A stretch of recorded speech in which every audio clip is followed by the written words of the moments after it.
Xeyr. Nəyə görə? Çünki şəhərə öyrəşmişəm, yəni şəhər mənə daha rahat gəlir. İndiyənə qədər kənddə də qalmamışam. Kənd biraz mənə daha belə hər yerə əl çatmaz gəlir. Şəhərdə əlin hər yerə çatır, amma kənddə məncə belə deyil. Gedərəm böyük məmnuniyyətlə. Amma yəni kənd həyatında özünə görə çətinlikləri var da. Olsun da insan çətinliklərlə yaşayır da. Güya şəhərdə çətinlik yoxdur. Şəhərdə də çətinlik var. İnsan dözməlidir o çətinliyə. Əzab çəkməlidir, əziyyət çəkməlidir, ruzu qazanmalıdır. Əziyyətsiz heç nə əldə eləmək qeyri-mümkündür. Mən elə kənddən gəlmişəm də. Mən Ermənistandan buraya gəlmişəm. Ermənistandan bir də kəndə mi gedim? Hara gedim? Yaşayarım. Çünki yəni kənddə hər şey təbiidir.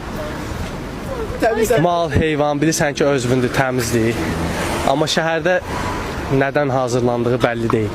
Şəhərdən kəndə, yox, yaşamaram. Nəyə görə? Bax, kənddə şəhərə gəlib köçür hamısı, amma şəhərdə kəndə kim köçər ki? Kəndə dincəlmək yaxşıdır. Dincə ged 10-15 gün dincələsən, yesən, içəsən, gezəsən, gələsən.